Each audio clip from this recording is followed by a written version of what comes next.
Okay, We're live. we are live. So my name is Allison Crotzer Kimmel, and I am the author of Unbeatable Betty. Joni Stone is my amazing illustrator, and I'm really lucky today to be joined by Betty's real daughter, Jaine Hamilton, and her real granddaughter, Brook Dory. Brook also happens to be a middle school teacher. So we want to answer some questions maybe that you kiddos have after reading the book, maybe some extra insight into who Betty Robinson was. So the first question I have, I'm going to direct to her daughter, Jaine. What advice did your mom, Betty, give you about overcoming obstacles? Well, I thought about this, and there were two kinds of obstacles, an emotional obstacle and a physical obstacle. So like, I can remember very early in grade school, having trouble getting to be friends with some people. And so my mom told me, just say hi. Start the conversation, even if you're afraid the person isn't going to like you. And that person and I became best friends because I started that conversation. So my mother that's what she told me, to overcome an emotional or personal obstacle. As far as a physical obstacle, I think she herself looked inside herself for solving the problem. She didn't go outside herself. So she didn't ignore her faith, but she also turned to her own strengths and her own resources inside her. I once was learning how to do a backflip. I watched people do it and I really wanted to do it, but I was scared. And my mom said, try it, just try it. And that sort of prompted me to try it, which I did. And I turned inside. She didn't say she was going to help me. She told me I could do it. So that positive, try it and you can do it, and go to your own resources inside your soul, inside your heart, and you can overcome things. That's awesome. So how was your backflip now? Well, it actually ended up pretty good.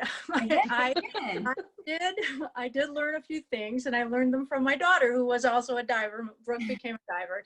But yeah, the backflip, my cartwheel is better than my backflip, though.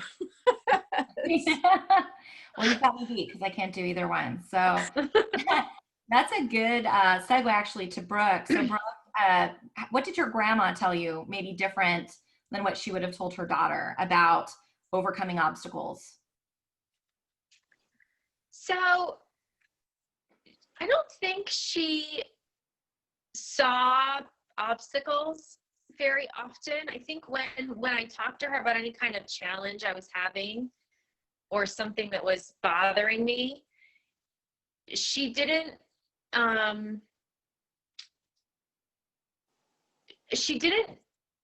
recognize it, not in a way that was like, she wasn't ignoring it, but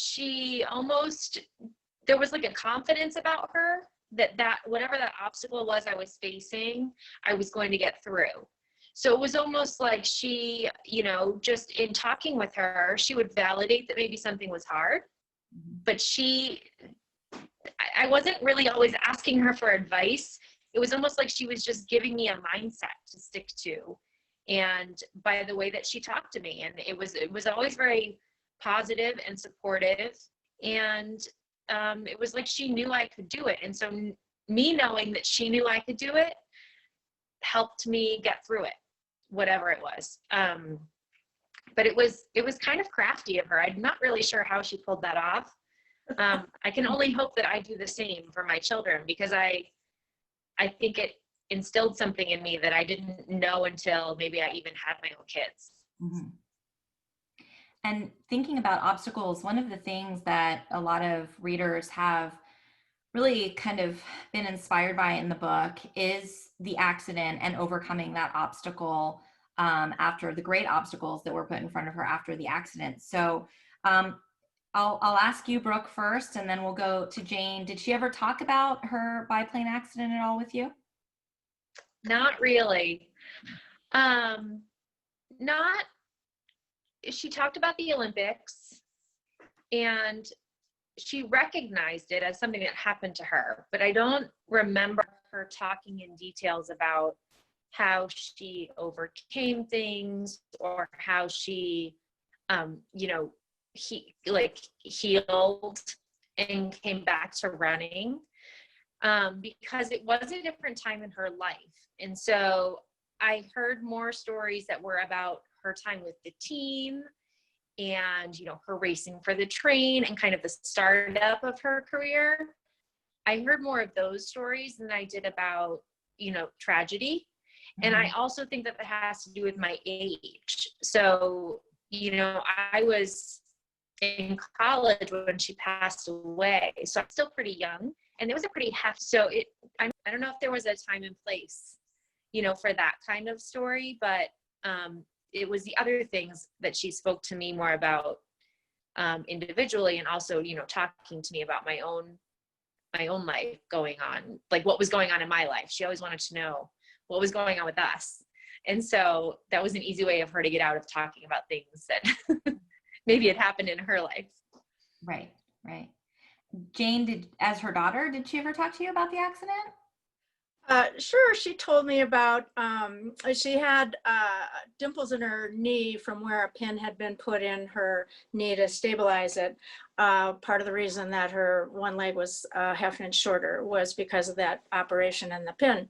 So she would tell me about that, and then she would talk about the things that happened, the fact that she couldn't remember. She was in a coma for 2 months, so there were parts of the accident she just couldn't remember at all, but she knew why they had gone up in a plane to cool off. And then she did not see herself, she was never sharing self-judgments. So as she fought through the rehab, she would never tell me about those the problems that she had. She would always tell me about the successes that she had. So there was sort of a different way of looking at the problem. You can either say to somebody, don't fall off the beam, or you can say to that same person, stay on the beam. There's just two different ways to approach it, and she would stay on the beam. Yeah. It was always a success. It was always solution focused, not, you know, kind of, it Right. wasn't about that. That wasn't what defined her. It was, it was the achievement. I think that's really what makes her so cool, you know, what makes her so interesting. Did she talk to you, Jaine, about goal setting in life? Like as her kid growing up, I mean, how did she set goals for herself, whether it was with running or something else? You know, I don't think, oddly enough, she was focused, but I don't remember her as being goal oriented. She never gave me goals, never set goals for me. I mean, beyond get good grades. If I thought somebody looked cute, she would say, well, make going out with that person a goal. She might give me a small goal like that. I mean, that's sort of a personal anecdote there, but she got straight A's in school. So she had to have been focused, but I don't think it was from goal orientation at the expense of the process going on around her. Mm-hmm. So that, you know, I can't remember any practice of goal orientation. Mm-hmm.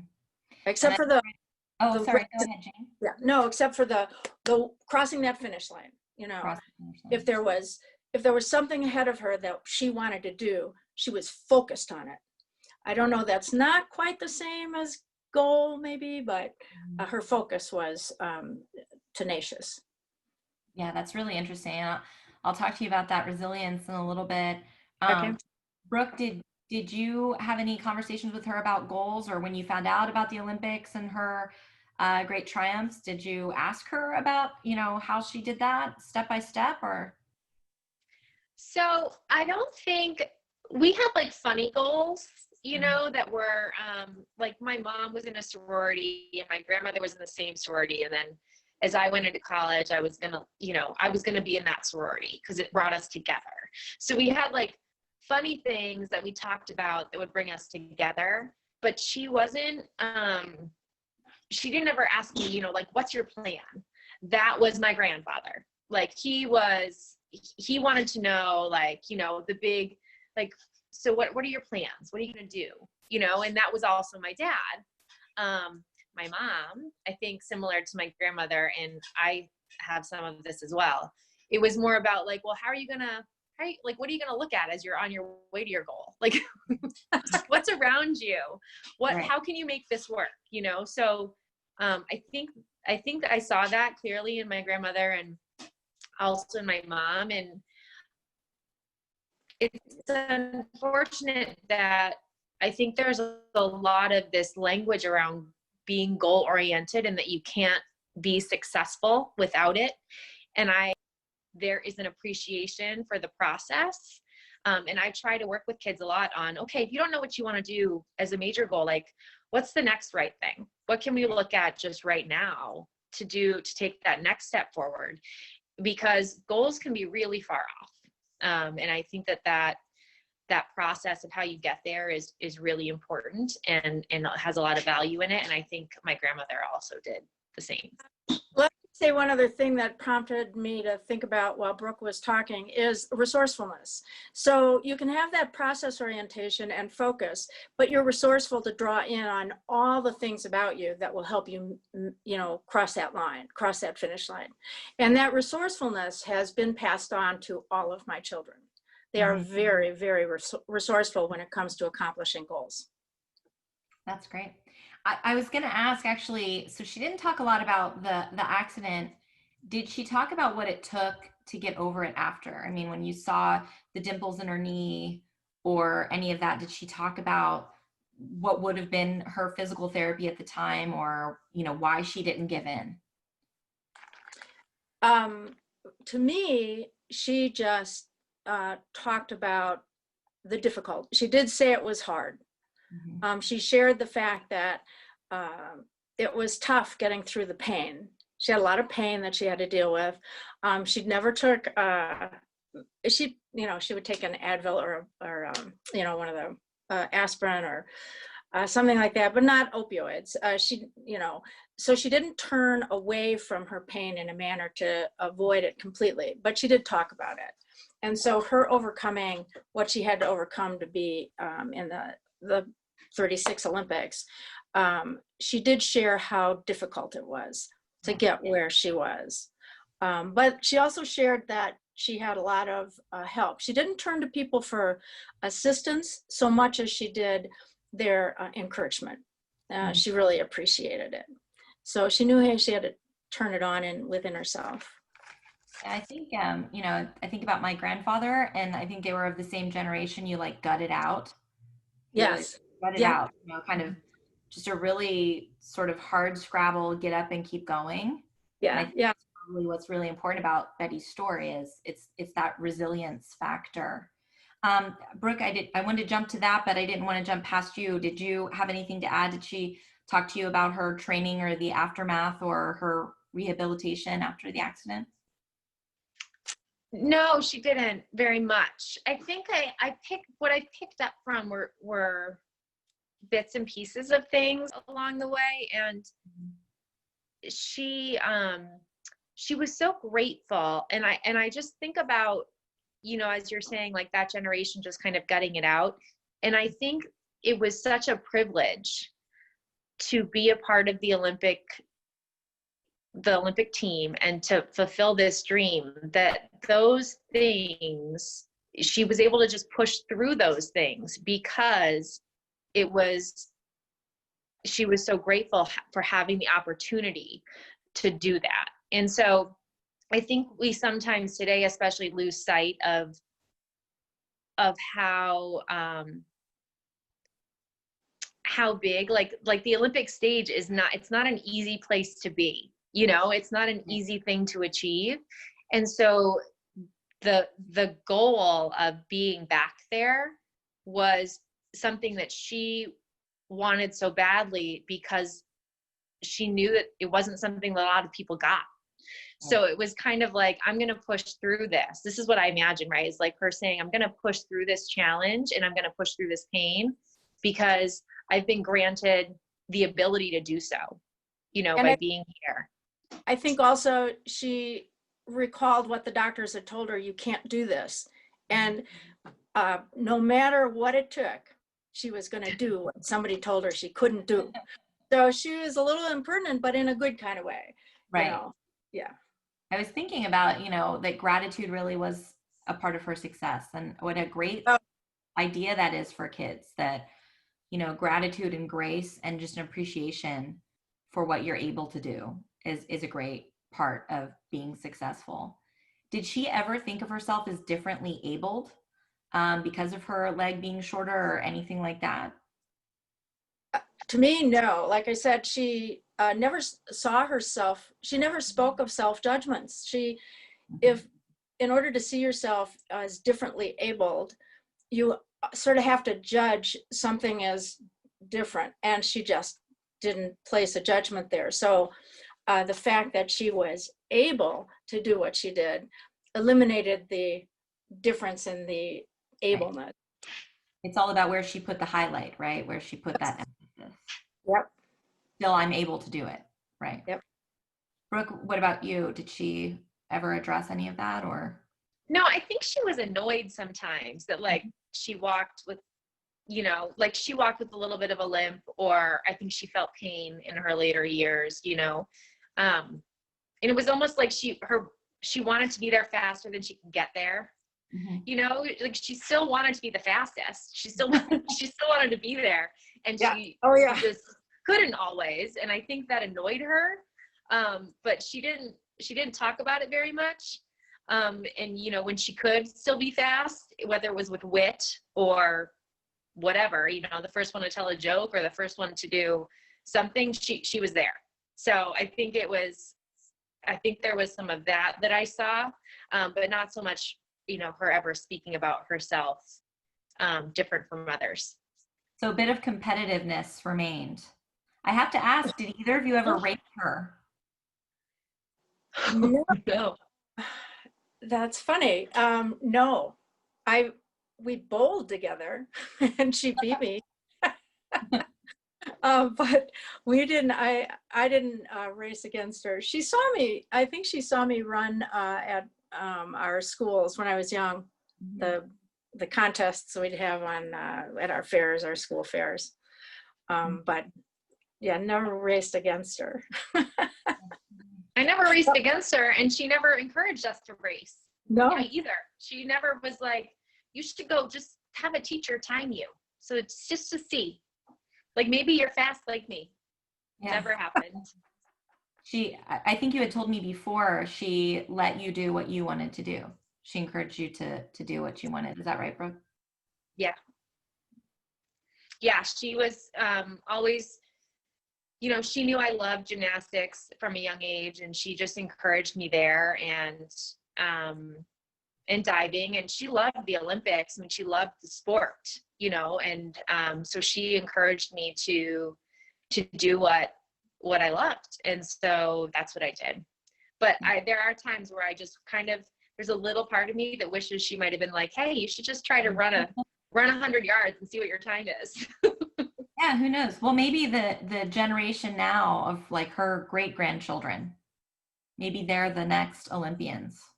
Never know. Yeah. So can I ask, I'll start with Brooke and then we'll go to Jaine. Who did Betty admire and why? Did she ever tell you she admired someone particularly? So I've had to ask my mom this question because I was curious about who in her life, she looked up to. Mm-hmm.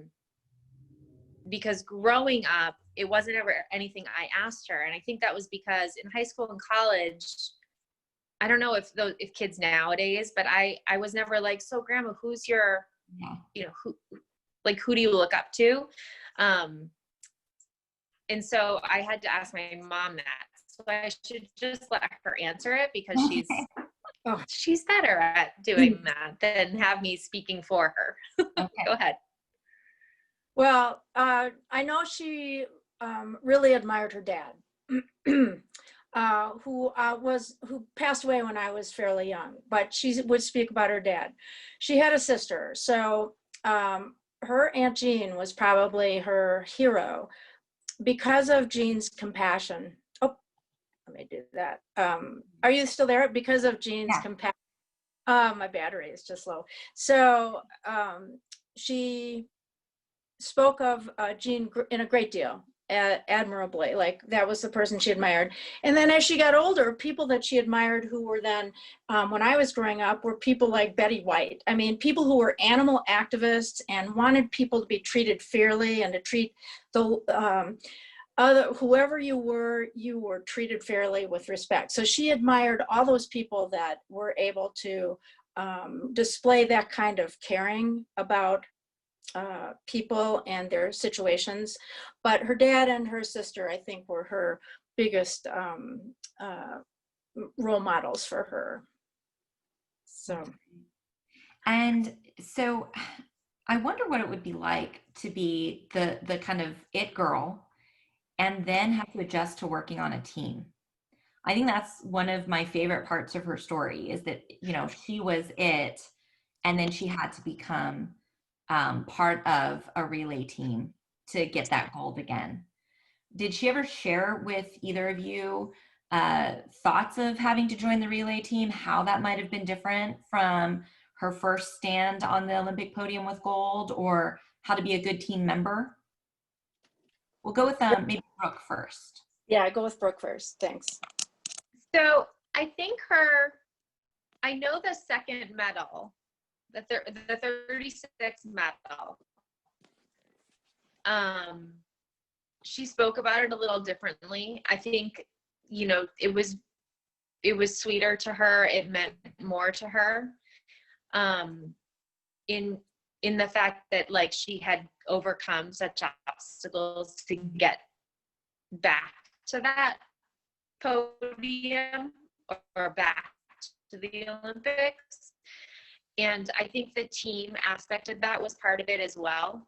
She was so young when she won her first medal that I don't think I just don't know if her maturity, you know, if she was there, what an accomplishment it was at the moment. I think she reveled in it and was so great, you know, like I said, so grateful to be representing her country. But I could tell by the way that she talked about the 36 medal that there was something about it that was different. Right. And I can't imagine that being a part of a team wasn't a piece of that. I think that it was, yes, coming back, but I think it was also being a part of something bigger than just herself in for that medal. I'll add on to that I think even at the 28 Olympics, she felt she was part of a team. Did she? Yeah, I don't think she saw herself as an individual. Mm-hmm. So, and I think her team was inclusive of the people who supported her, but she wouldn't have gotten to that 28 Olympics without the support of so many people that I think that's true. Her own assessment would have, if she were here today, she would have said her 28 team, I put it in quotes, was no less important than being a team member on the 36 relay. And of course, she loved the parade with the rest of the people on her team for 36 gold. She definitely would refer to that with so much fun. It was fun. It was like just exuberant about it. But I think the 28 again was a team accomplishment for her. Did she? That is true, because she would never had her shoes. She brought the two left shoes to her race, the trials, and without a team member, she never would have had the right and the left one. So that's right. Probably true. It's amazing. I was going to ask, did she ever keep in contact with any of her teammates? Yes, all of them. Or the team at large? Oh yeah, she kept in touch with all the team members, the people from the 28 Olympics. She kept in touch with them. She kept in touch with definitely the 36 team. They would gather at events together. I have lots of pictures of those gatherings, and she made sure where I could meet the people who were important to her, that were available, that I would meet them. So, and my biggest memories. Pardon me? Any favorite memories of meeting any of those Olympians? My favorite memory, although it's my saddest, is that I wouldn't go meet Flash Gordon because I was too embarrassed. But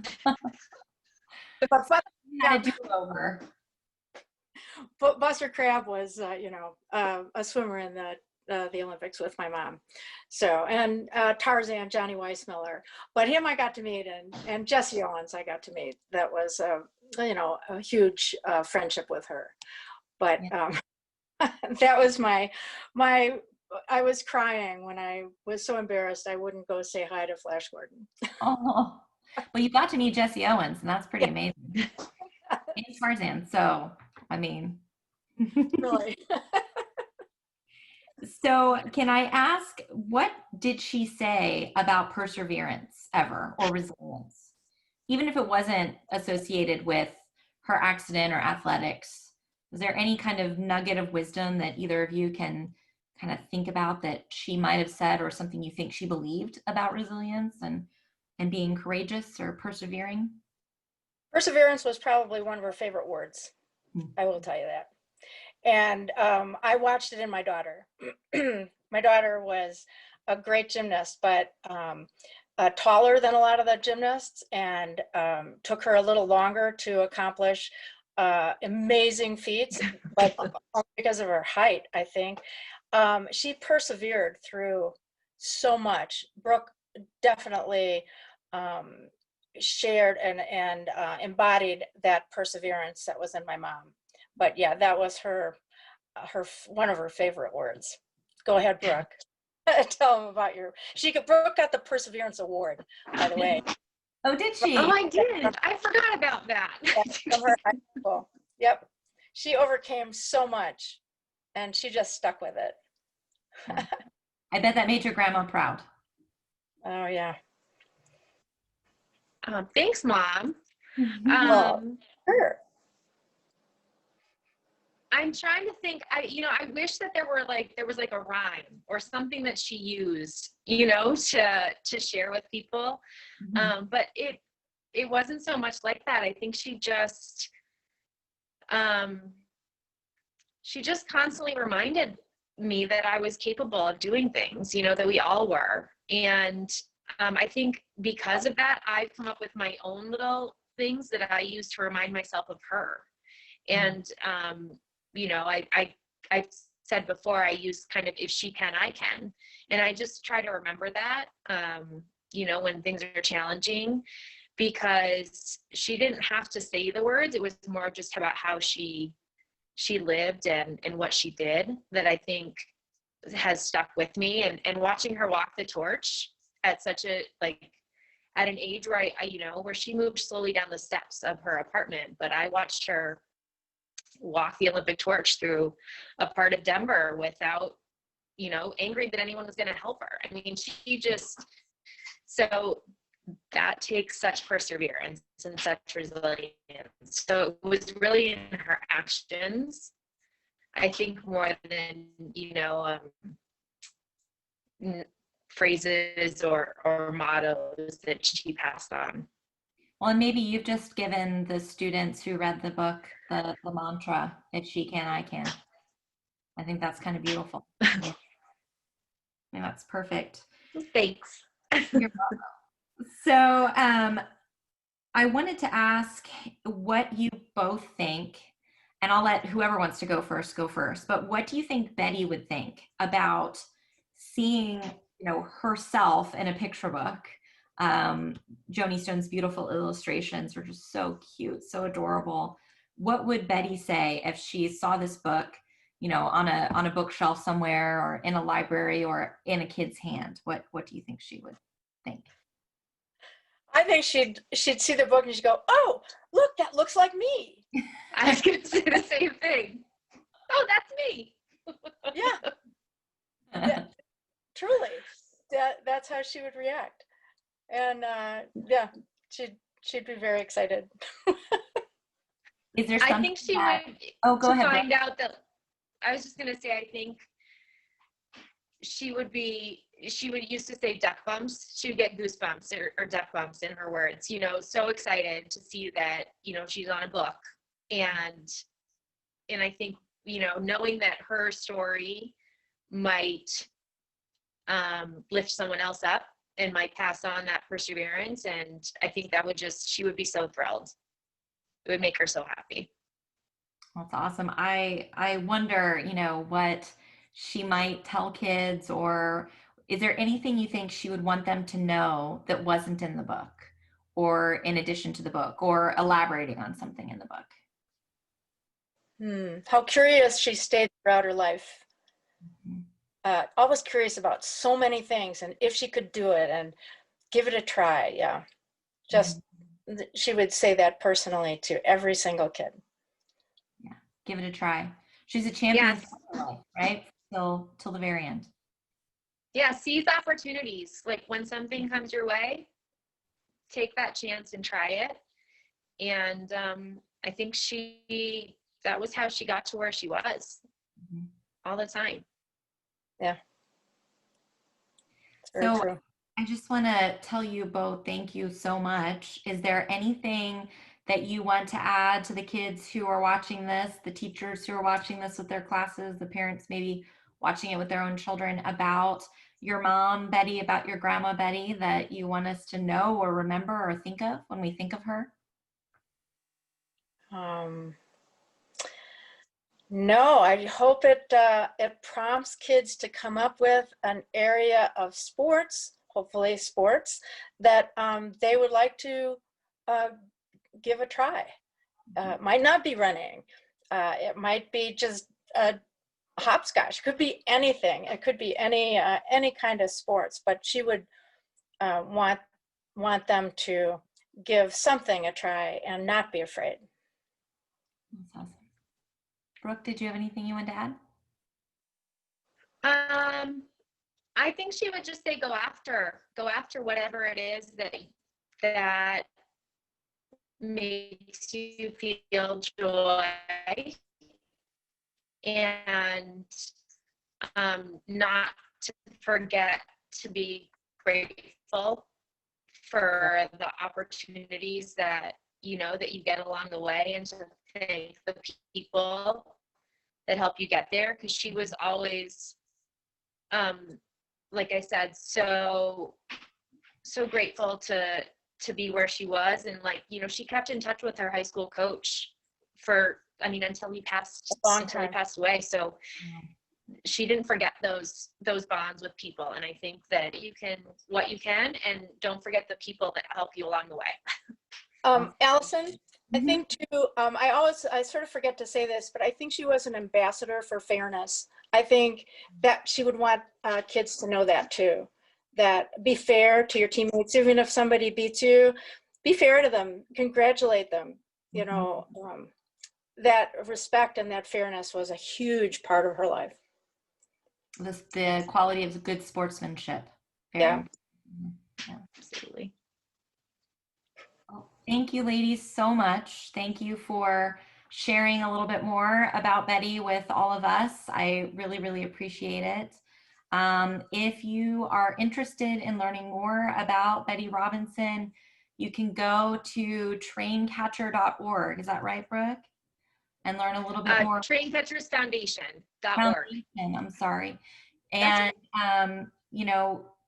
if you have any questions, you can go to my author page and I'll get them to the right people. I know the right people right here to get you your answers.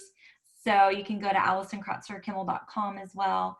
But we want to say goodbye to Jaine and to Brooke, and we thank you. Oh, thank you. Thank you so much. Such a pleasure. Thanks.